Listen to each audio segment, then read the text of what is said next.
ভয় পেয়েছে মমতা, দিয়ে দিতেই হবে, নালে যাবে ক্ষমতা।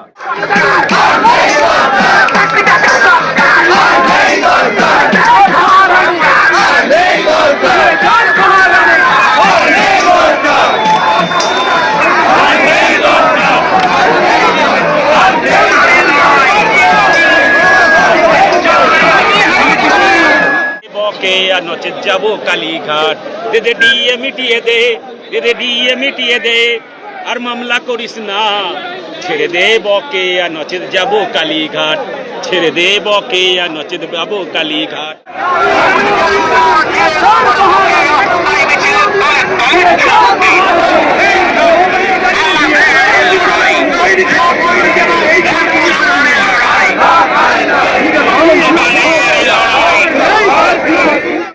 পশ্চিমবঙ্গের সর্বস্তরে 6 লক্ষ।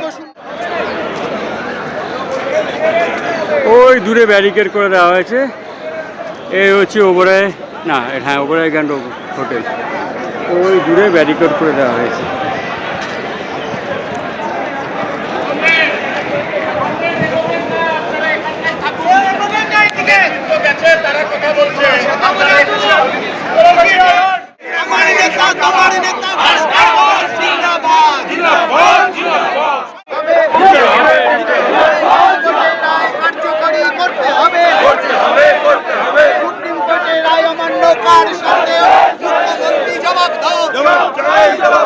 সুপ্রিম কোর্টের মহামান্য বিচারকের রায় অমান্যতার সাথে বেপরোয়া মুখ্যমন্ত্রী জবাব দাও। মাতরম। সরকারি কর্মচারীদের অবিলম্বে বকেয়া ডিএ দিতে হবে।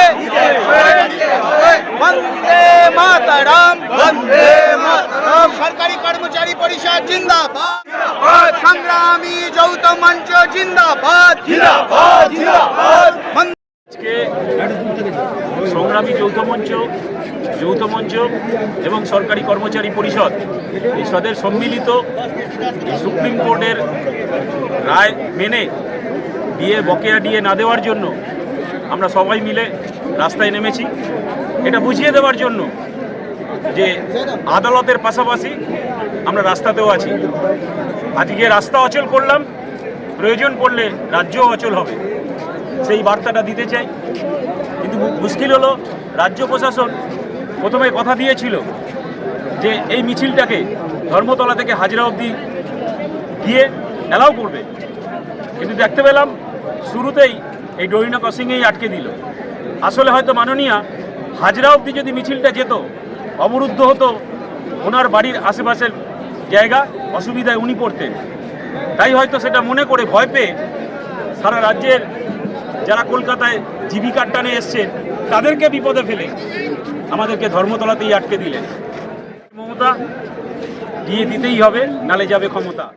ডিএর দাবিতে, বেকারদের চাকরির দাবিতে, চুক্তিভিত্তিক কর্মচারীদের সামাজিক সুরক্ষার দাবিতে আমরা পথে নেমেছি। এই পথ আপাতত পথে রয়েছি, কালীঘাট অবধি যাব। এই কর্মসূচি আমাদের এখনো অবধি চলছে। আমরা দৃঢ়প্রতিজ্ঞ, আমাদের দাবি আদায় হবেই।